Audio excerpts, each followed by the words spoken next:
Welcome back, everybody, to the awards banquet tonight. We're going to get underway with our next part this evening. But first of all, how about a round of applause for the staff here tonight at Red Shores for an incredible meal.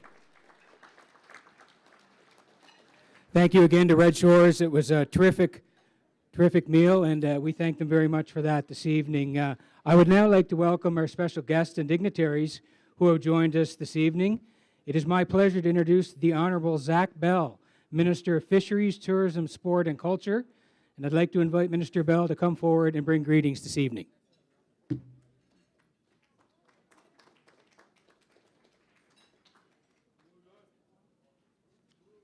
Thank you very much, Peter. It is a real pleasure to be here tonight. I do want to say a welcome to my table mates, two Blaines actually, Dina and Garth with the Industry Association, and also I have a date with me this evening. Some in the industry may know the name Gabe Keogh. Gabe is my father-in-law, and he is a big fan of harness racing here in the island, so I just want to say thank you very much for joining me this evening. So it is great to be here on behalf of the province of Prince Edward Island. I do want to start by recognizing the late Kent Oakes. Of course, Kent played an instrumental role in charting the course of harness racing on Prince Edward Island. I think everyone in this room probably has, a fond memory of Kent. And like I said, whether you're a person who lives and breathes harness racing every single day, or if you're a casual person like myself, every time you would see Kent at the track, wherever it was, he would always have a smile on his face, and he'd always welcome you like you were best friends your entire life. So, of course, Kent will always be remembered as a pillar of the community with a vast knowledge in all areas of the industry. He was never one for the spotlight, though. He worked very hard behind the scenes to ensure the vitality of the industry. And, of course, tonight is just one of his many contributions to harness racing here in the island. I do want to thank and acknowledge everyone that is here tonight, that you guys continue to make this legacy and keep the passion alive for harness racing. I do want to thank the PEI Harness Racing Association, the PEI Standardbred Horse Owners Association, and of course, Red Shores Racetrack and Casino here. I know every day you all work so incredibly hard to ensure that there's a strong future for harness racing in our province. Government does recognize the important role that harness racing plays for our provincial economy, particularly when it comes to agriculture and to tourism. This government will continue to support the industry's efforts. Our new 3-year funding contract will provide predictable funding for industry to use to enhance and grow the positive economic and cultural contributions of the industry. Of course, the province of Prince Edward Island is very proud of the island's harness racing legacy and the many achievements of the industry has accumulated over the years. And I know the Premier would echo those comments. He's a staunch supporter of harness racing, not only in the region, but more specifically here in PEI. One fact that we are most proud of as a government, and will continue to have the largest component of young people involved in the industry anywhere else in the country. And so thank you to all of the families that make that a possibility. It is amazing to see all these young faces in here, and I know it's about youth tonight. I've probably taken up more of your time. I'm sure you guys want to get on to the awards. But again, I do want to thank you very much for the invitation to be here, and congratulations to all the nominees and, of course, all the award winners. Thank you very much.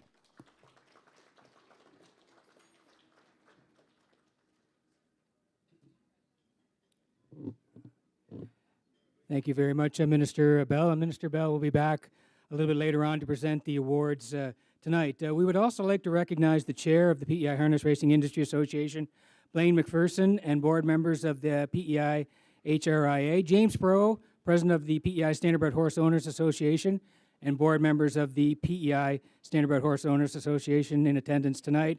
Thank you to Red Shores, Lee Drake, manager of racing, and April Myers, assistant manager of racing, for their continued support of Matinee racing on Prince Edward Island. And I would also like to recognize another individual who plays a vital part in the organization of the Matinee program, and that is program coordinator Jay Noy. Thank you, Jay, for all your hard work and dedication to the Matinee program. I'd now like to call on our guest speaker tonight. This evening it is Nicholas Oakes, an owner, breeder, trainer, and driver who operates a large racing and breeding operation in Warren Grove known as Dunsan Farms. He also serves on several industry committees, most notably as the chair of the Atlantic Classic Sale Committee and the vice chair of the PEI Standardbred Breeders Association. So please join me in welcoming Nick to discuss his involvement in harness racing on Prince Edward Island and his participation in the Matinee Racetrack Development Program. Nick.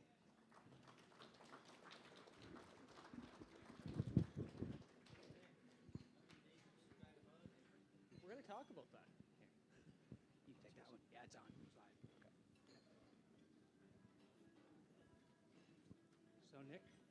So Nick, check. We're there. Good. You check your mic. Yeah, hi, Peter. Thanks for having me here tonight. Excellent, Nick. Okay, so Nick, you've been involved in lots of aspects of the sport of harness racing. So first of all, tell us about how you got involved at an early age. You know, from when I was first born, my father always kept a couple mares with my Uncle Wayne. You know, I'd help around the farm a little bit with them. They were at Lowell Balderson's.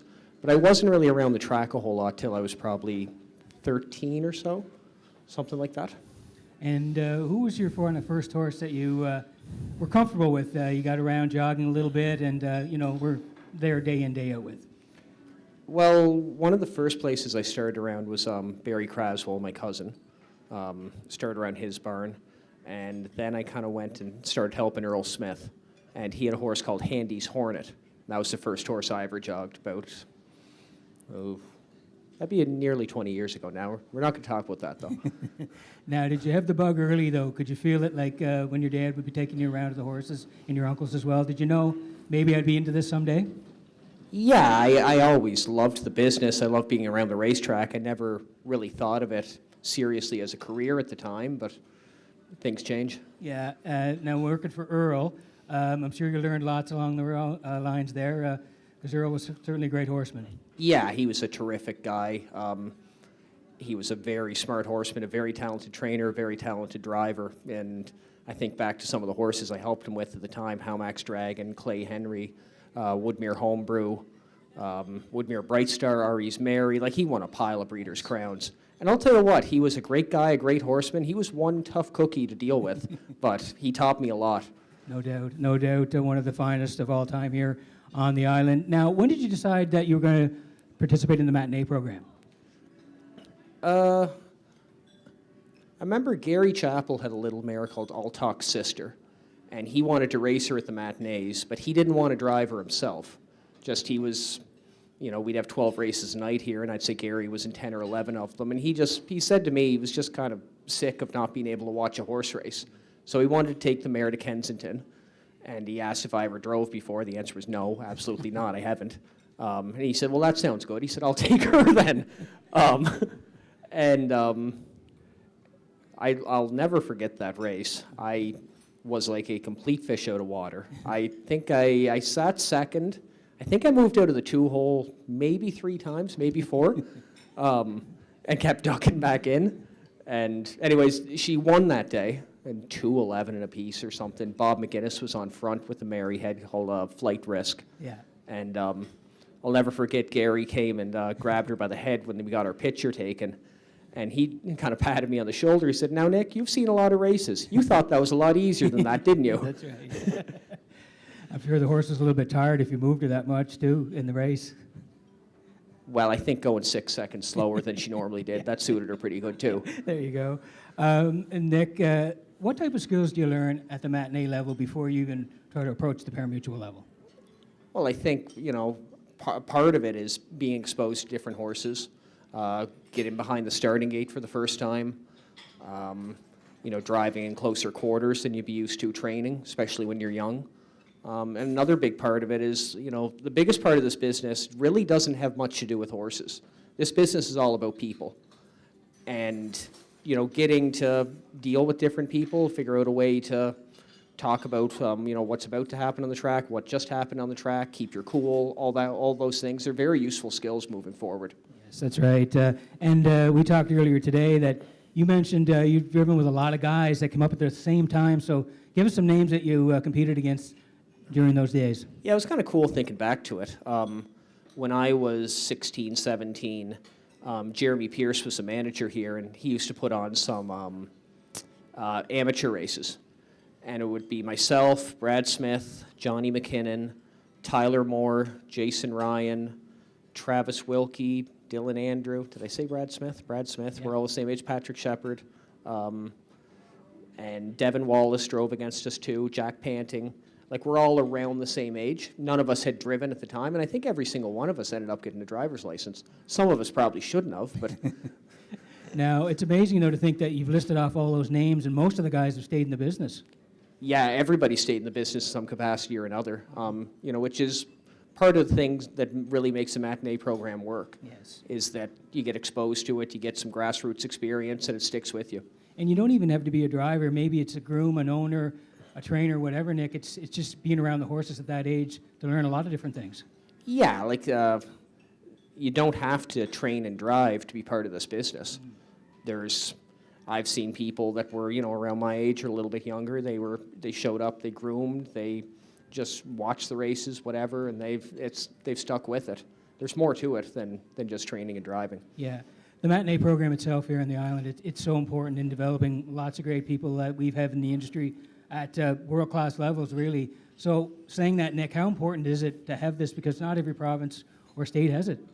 Well, I think it's part of the reason that we have so many talented trainers and drivers that come from here, is that we have that grassroots experience. We expose our people to it at an age where they're young enough, they can get engaged at a young age. And, as soon as you get out of high school and you move on, it's harder to get those people hooked in the business. Yeah.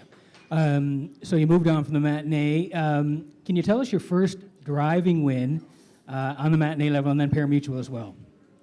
My first driving win was my second lifetime drive. I had a horse I bought from Ontario called Lofty Game. I watched some of his races before I bought him. I had no idea how hard that thing could leave till I tapped it on the tail and went to front. It was the 3,000 claimer. I went to front, and he pretty well did the rest of it on his own. It was over.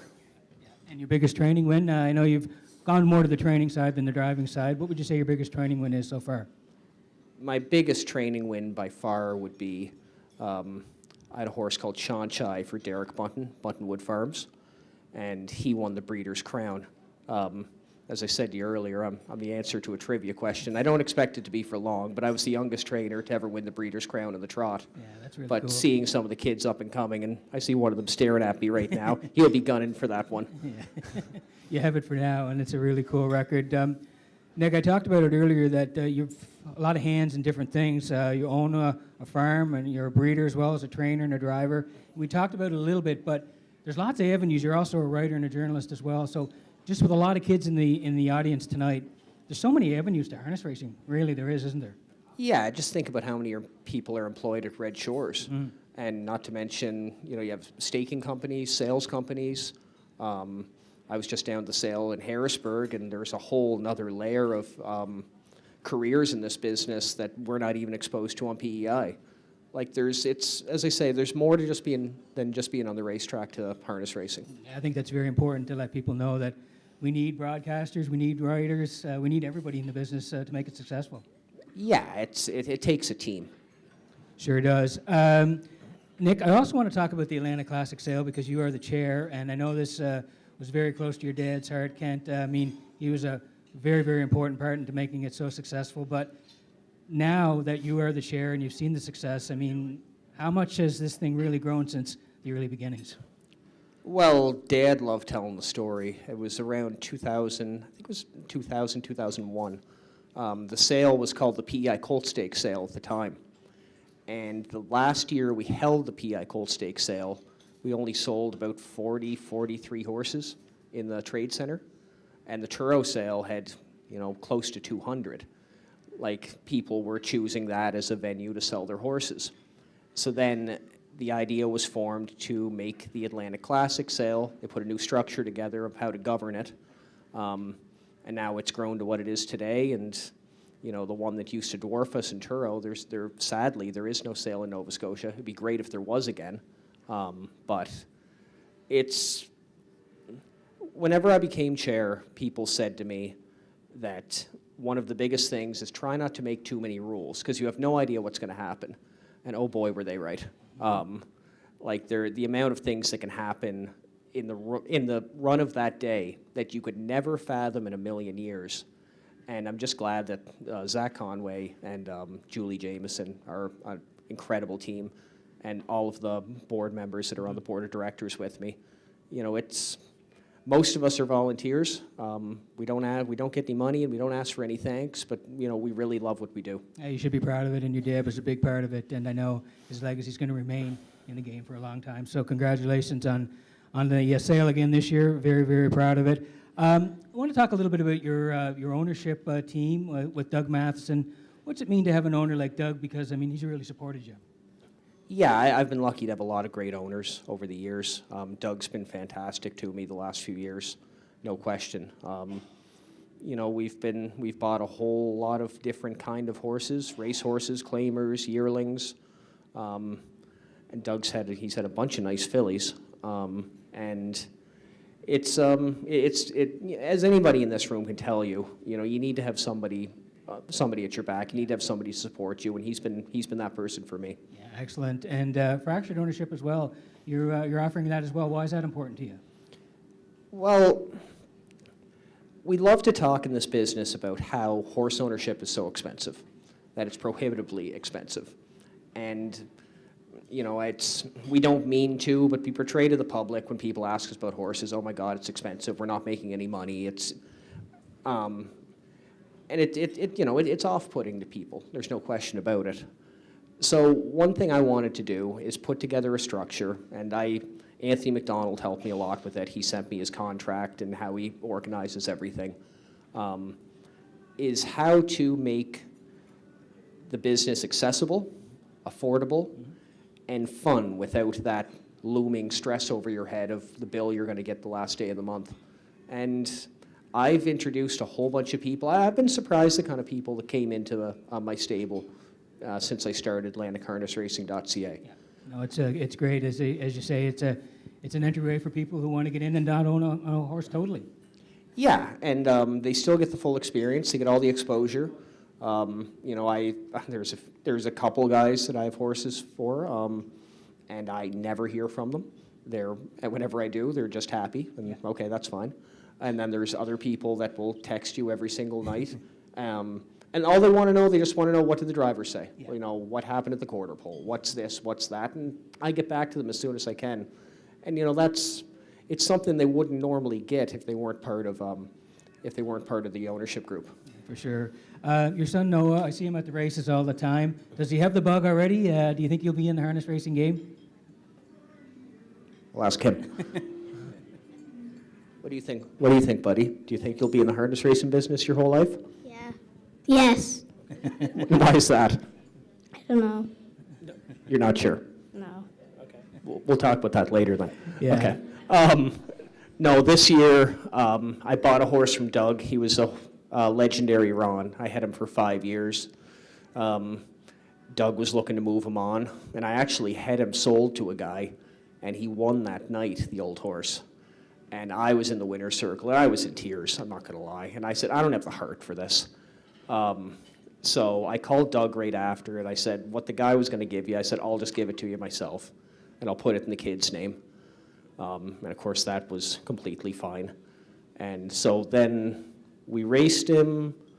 I think he was third or fourth the first couple times. I think he made about $350. And I was taking Noah home from school. And he said, so Dad, about that money that Legendary Ron's making. He said, what are we going to do with that? So that's been a moving discussion. I think we're at $3,500 now, and he's a little shaky what he wants to do with it. I mentioned to him that the horse wears shoes, and we need to feed him, and he has, you know, we have to truck him and a whole bunch of other things. He really thinks I should pay for that, so that's okay. He's a smart guy. Nick, a couple more before we go here. Jay Noy, Julie Jameson, Zach Conway, along with many others, they put in a lot of work behind the scenes to make this program work. So just how important is it for people that are behind the scenes to put on the matinee program? Well, one thing I find myself very fortunate for is when I first came around the business, my father was more of he was a behind-the-scenes kind of guy.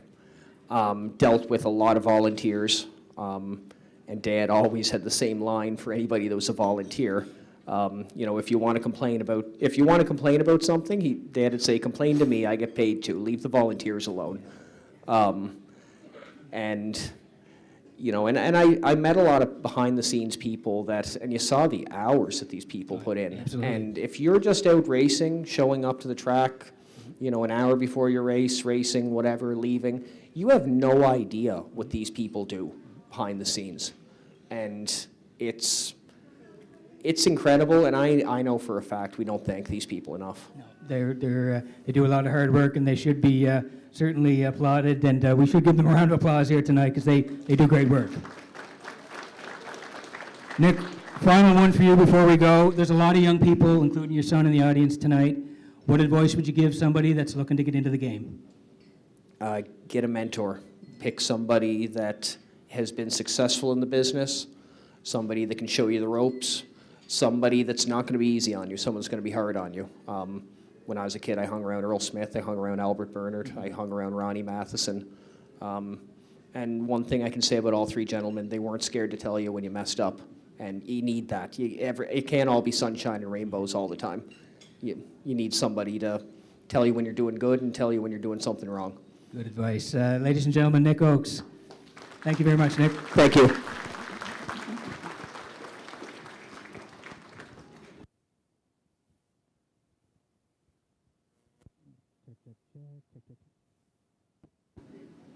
Check, check, check. Here we go. We're back.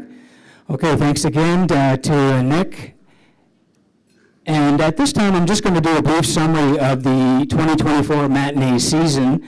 I would like to highlight some of the season's racing events, beginning with the first stop of the year on the Matinee circuit at the Banquet Raceway on June 23rd, where 15-year-old Painted Pony won the season opener for driver Billy White.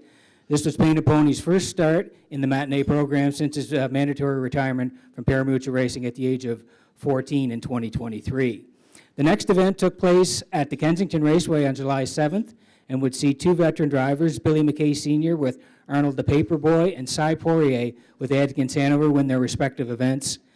Kensington also featured the debut of the Mini Pony races with participants Harrison Dowling, Henry O'Shea, Owen McGuigan, Lucas Bailey, Isaac McGuigan, Jackson Murner, and Jax Dowling all competing on their ponies.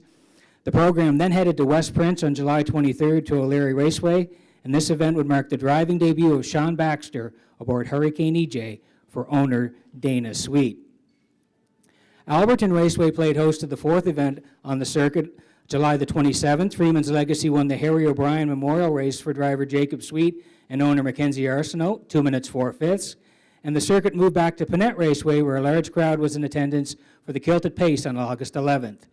This featured race was won by Adkins Hanover for owner-driver Cy Poirier in 2-4-1. Tyler Neal made his driving debut aboard Buddies and Virgins and scored a win in 1:58.3. The second stop of the Matinee Mini Pony circuit saw the young drivers and their mini pony mounts delight the crowd on hand to celebrate Belfast Days as they were treated to several mini pony races. The program moved back to the western part of the island on August 18th at the Tyne Valley Racetrack. Young guns Carson Wilkie and Tyler Neal both secured driving wins with their respective mounts, Rosie All Over and Buddies and Virgins. Panett Raceway hosted the track's final event of the year with the Matinee circuit on September 1st. Here, young driver Keith McDonnell took the top class aboard JJ Scarlett in 2 minutes 4/5. And the Sunday afternoon card also featured the third stop for the Matinee Mini Pony races. A large crowd was on hand to watch the kids display their driving talents. O'Leary's Charles Willis Memorial Raceway was the last stop on the 2024 Matinee circuit, and they hosted the final regular season card, which saw young drivers Zach Noy, Carly Sweet, Landon Campbell, Keith McDonnell, Jacob Sweet, and Kyle DeRoche display their industry's youth driving involvement as they vied for a spot in the coveted Matinee finals. And the Matinee Racetrack Development Program finals were split between both Red Shores properties. The first championship event was held at the Red Shores Racetrack and Casino at the Charlottetown Driving Park on September 28th, the evening card, where the two divisional races were carded. In the first division, Painted Pony scored in 2-3 for driver Billy White and owner Raymond White, and in the second division, Freedom Delight for owner driver Zach Noy was a winner in 1:58.2. The second championship event was held at Red Shores at the Summerside Raceway on October 1st, where the third division saw participants race for the Province of PEI Trophy. The trophy was presented to Keith McDonnell aboard Paints Pride for owner Bob Phillips after their winning mile of 2:05 and 2. So congratulations to everybody on a great year on the circuit. We're now going to move to the awards presentations tonight, and I would like to now invite Minister Zach Bell to come forward again and present this evening's awards, if Minister Bell would do that. And our first awards tonight are the Special Matinee Awards, and there's 4 winners. I'd ask them to come forward and pick up their prizes.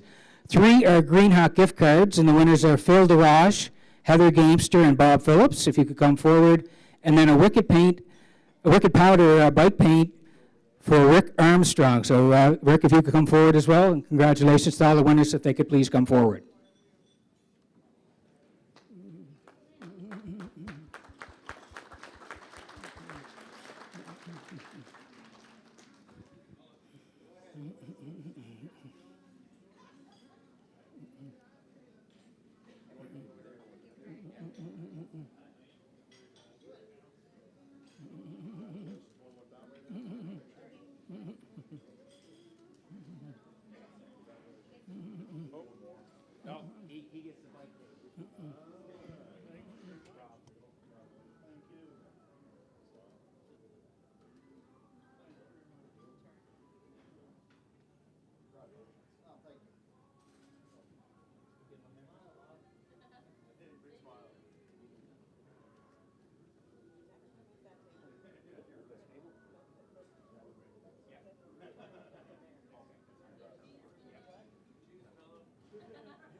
Check, check, check. Here we go.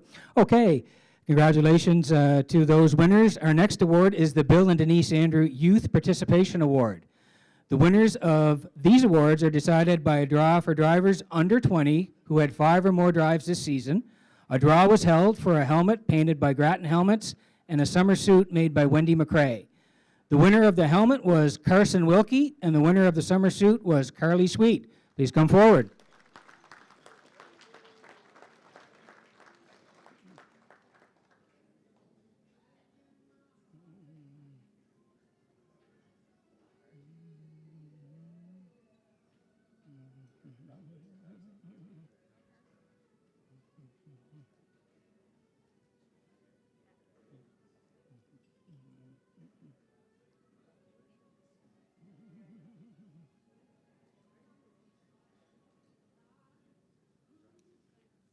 Congratulations again to Carly and Carson. Our next award is the A Division Champion, Freedom Delight, in a time of 1:58 and 2, owned by Zach and Mary Jean Noy and Denise Andrew, and driven by Zach Noy. So we'll ask the connections of Freedom Delight come forward, please.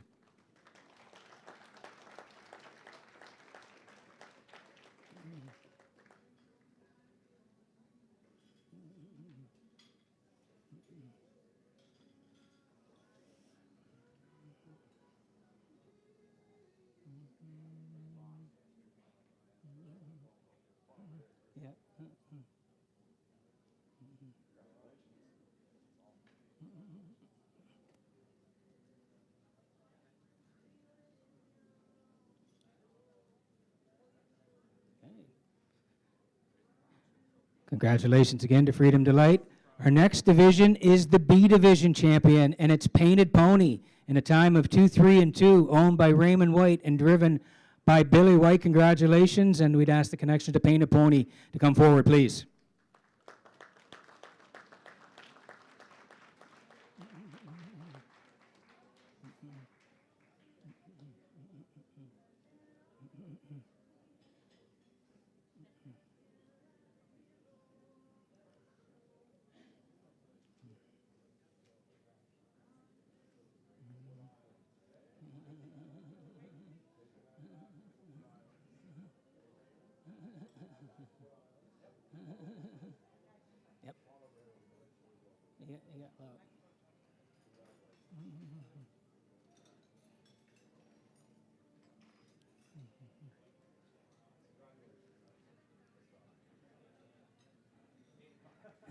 Congratulations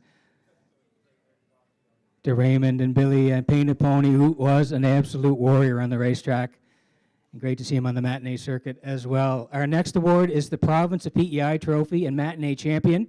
The winner this year was Paint's Pride in a time of 2:05 owned by Bob Phillips and driven by Keith McDonnell. So congratulations, and please come forward to the connection to Paint's Pride.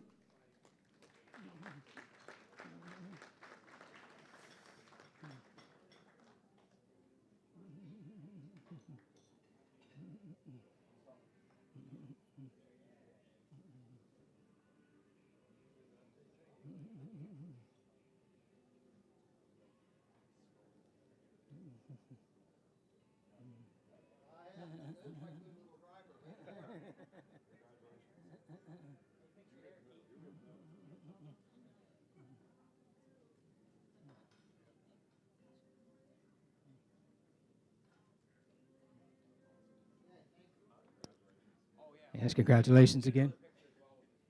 Oh, okay, we have a bigger trophy here. Good.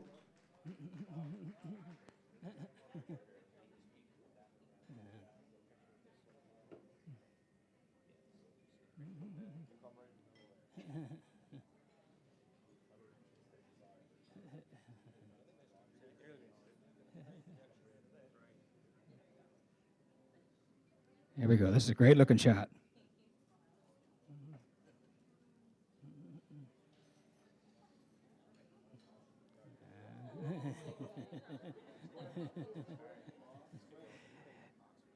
Congrats again, guys, on the Province PEI Trophy to Paint's Pride, Bob Phillips and Keith McDonnell. Our next award is the Scott McPhail Rookie of the Year Award. The Scott McPhail Rookie of the Year Award will go to a young driver who made his driving debut, a winning one at Panett Raceway on August the 11th, and would score his second win of the season the next week in Tyne Valley. This year's Rookie of the Year is Tyler Neal. Congratulations.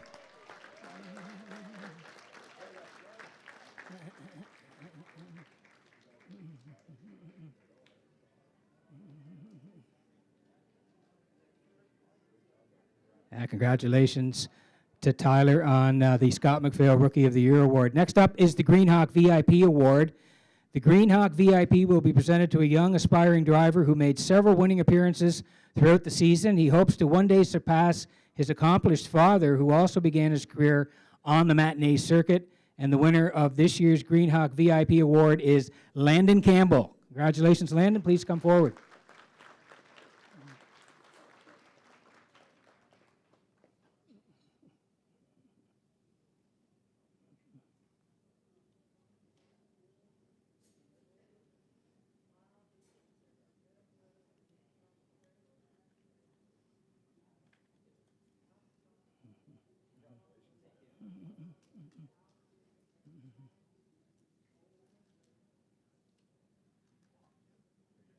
Congratulations again to Landon.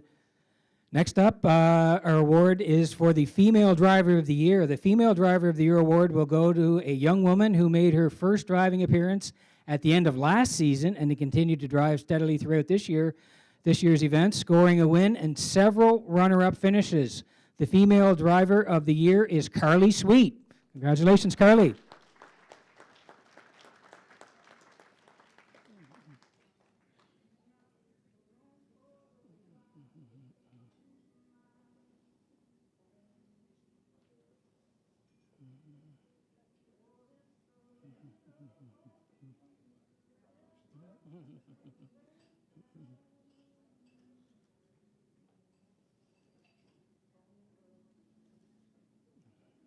Congratulations again to Carly. Our next award is the Susan Whalen Top Amateur Driver. This award is named in honor of Susan Whalen, who was instrumental in running the PEI Matinee Track program for many years. This year, the award will go to two individuals who tied for the top point-earning driver after scoring several wins throughout the season, including a win each in their respective divisions in the matinee finals. This year's awards will go to Keith McDonnell and Zach Noy.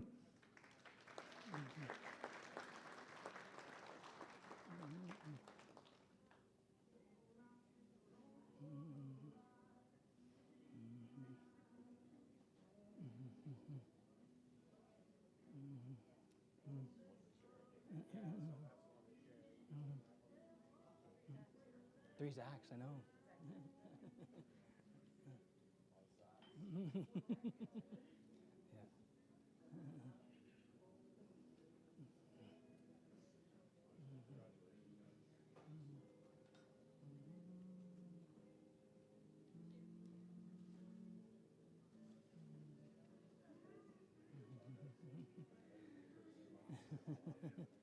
Congratulations again to Keith and Zach on their award. Next up is the Standardbred Canada Owner of the Year. This is an award that goes to the owner of the top point-earning horse who has participated in the most events during the season. It is important to recognize their dedication for attending as many matinee events as possible. The winner of the Standardbred Canada Owner of the Year is Cy Poirier and Adkins Hanover. Congratulations.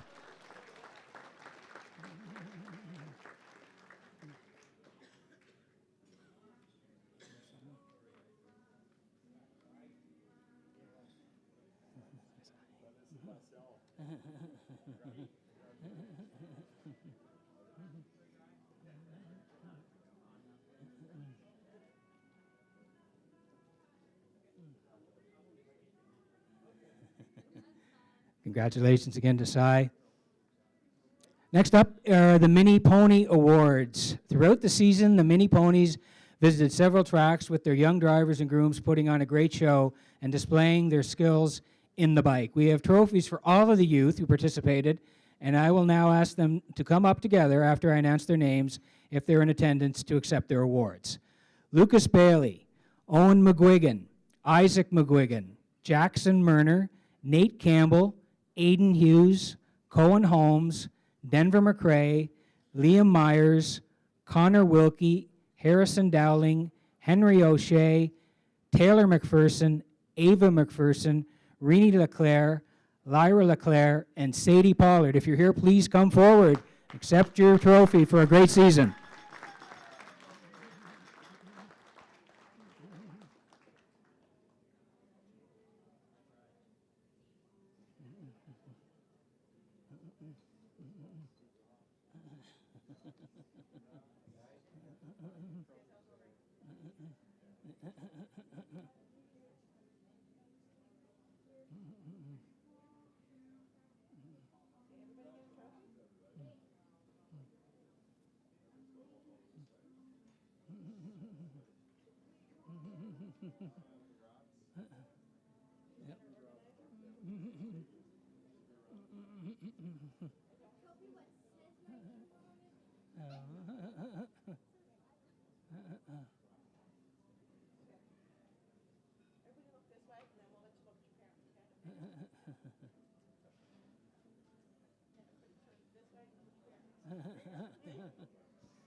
Okay, congratulations again to the kids and a great job with the Mini Ponies. Our next award is the Mini Pony of the Year Award, and it recognizes a standout on the Mini Pony circuit who attended every event, going multiple heats with their young owners at the lines. The Mini Pony of the Year is Maria for owners Isaac and Owen McGuigan.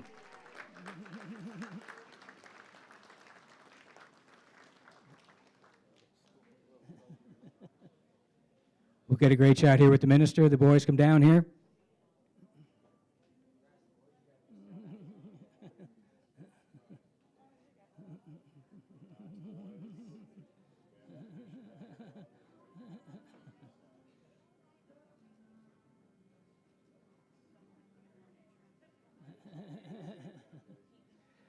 Congratulations again, guys.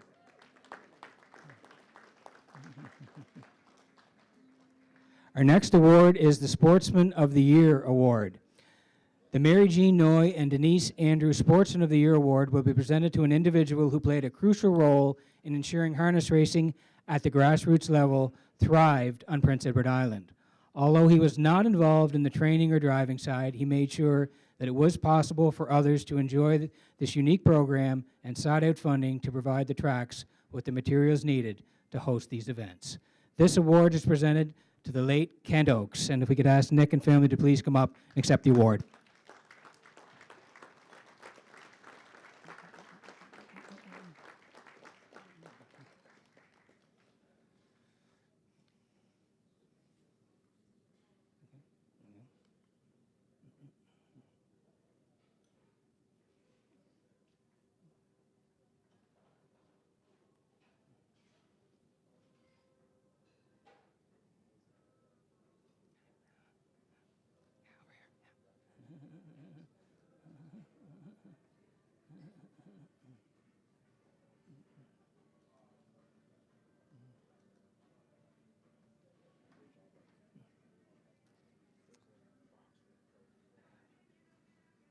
The next award is the Byron Gamester Dedication Award, and I'd like to call on Byron's family to come forward and present this award along with the minister.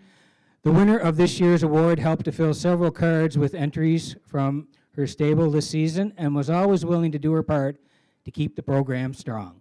This year's recipient is Ashley McDonald.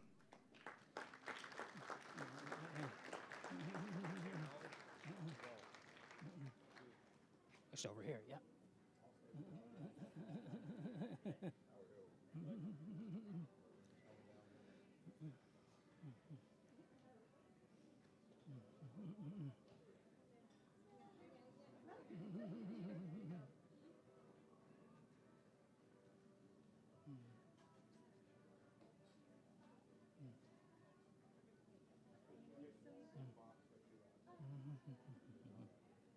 Congratulations to Ashley on the award, and thanks again to the Gamester family. Our next award is the Foiled Again Youth Achievement Award. This award is named in honor of one of the greatest racehorses of all time. This is given to a young horse person who will be soon graduating from the Matinee program and plans to go on to acquire their parimutuel license. This year's winner has shown a great capability in the bike and is always striving to improve. The winner is Keith McDonnell.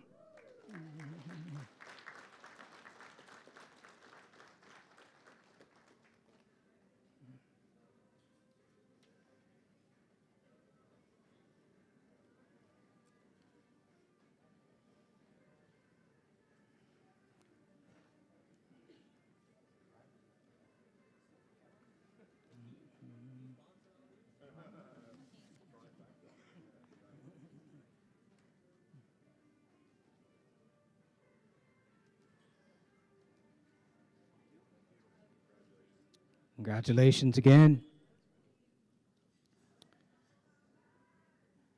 Next up is the Kent Oakes Memorial Award, and this is the final award of the evening, which will honor the late Kent Oakes, who, as mentioned previously, was instrumental in the development of the PEI Matinee Racetrack Development Program. It is important to recognize those who work behind the scenes, and this award will go to an individual who goes above and beyond to organize events. Whether it be taking entries for several tracks, classifying races, confirming cooler sponsors, or even announcing races, this year's recipient is always willing to help where needed. The winner of the inaugural Kent Oakes Memorial Award is Philip DeRoche.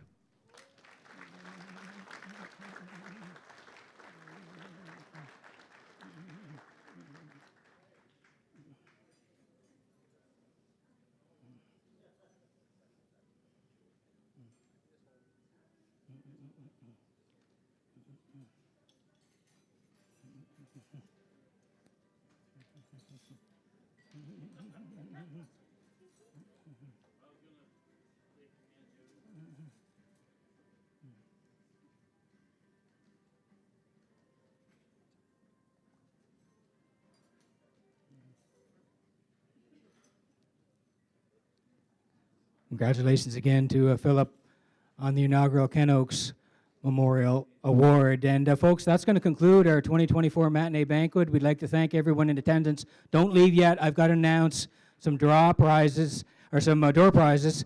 But again, thank you for everyone for showing up tonight. And we'd like to thank everyone in attendance for the support, and the event organizers, the prize sponsors, and Red Shore staff for making the event possible. We hope to see you back at the track in 2025 and wish you all the best in the new year. Thanks again for coming tonight and supporting the Matinee program. It's a long list of prizes, folks, so bear with me here, but I'm going to go from the top. If you hear your name, head over to the grandstand. Your name will be on your prize. So here we go. A hat, it's Brady Sweet and Jesse Noy. You have a hat with your name over there. Western Fair Raceway ball caps. There is 5 of them. I'll say their names. Don McNeil, Ryan DeRoche, Willard Dunn, Jennifer Parsons, and Marilyn Sweet. Chuck E. Trophy and Awards, 1 custom style sign. That goes to Arlene Painter. Atlantic Post Calls. That goes to Regan White. Also Atlantic Post Calls, Kyla McLeod. Ryan Neal Farrier Services. That goes to Fred Painter. The Bobby McDougall Farrier Services, Debbie Ramsey. Dana Sweet Farrier Services, Keith McDonnell. PCHC memberships, they go to Kyle DeRoche and Carson Wilkie. The PEI Standardbred Horse Owners Association memberships, Tasha McKenzie and Maddie Clough. Atlantic Classic Sale ball caps go to Wendy McRae, Gareth Coles, and April Neal. PEI Harness Racing Industry Association Colt Stakes hats, they go to Laura Scandalberry, Kim Hicken, and Matt Perry. 1 free win picture from Gail and Renata, Zach Noy. 1 free win picture from Chris Kehoe, Raymond White, Naomi Poirier, and Isaac McGuigan. Phillips Agri Services toque, that goes to Sadie L. Phillips Agri Services ball caps to Billy White and Denise Conway. Phillips Agri Services ball caps, there's 3 more to Betty Gregan, Jansen Sweet, and Brett LeBlanc. Phillips Agri Services wormers, they go to Denise Pollard, Norma Poirier, Liam Myers, and Sam Heffernan. Phillips Agri Services feed scoops to Nick Oakes and Shayna Toll. Green Hawk bottle of Alfalfa Omega, that's Aaron Carver. Green Hawk halter to James Perot. Agro Co-op $25 gift cards to Claire Sweet and Laura Jean Gregory. Red Shores jacket to Dina Clough. Red Shores hats to Myrtle Levy and Tyler Neal. Red Shores shirt to Darlene Sweet. Red Shores shirts again to Dana Hughes, Landon Campbell, Les Clough, Judy Armstrong, and Carly Sweet. Red Shores dining card to Ashley McDonald. All-Star Cresting hats to Lila LeClaire and Steve Sweet. All-Star Cresting hoodies to Kathy Larder and Rick Armstrong. Metro Home Building Center hats to Mike Pollard and Ryan Neal. Getting there. Metro Home Building Center hats to Philip DeRoche and Julia Clough. Pollard's Housing McDonald gift cards to Noah Oakes, Bob McGinnis, MJ Noy, Rick Perry, Sky McLean, Chris Neal, and Caroline four-wheel alignment to Kenny Wilkie and Mike McGuigan. Charlottetown Vet Clinic polo to Cy Poirier. Charlottetown Vet Clinic blue lotion to Liam Myers. Charlottetown Vet Clinic hoof dressing to M. Bannister. Charlottetown Vet Clinic bottle of Equine Body Glow to Melvin Gamester. And Crown gift certificates to Blaine McPherson, Marion Noy, Ann Moyer, and Jay Noy. And that's everything, folks. Thank you again. Okay, and one more request from Frankie. If everybody could go to the corner, all your winners, we're going to get a group photo of everybody that won an award tonight. Thank you again for coming out, folks.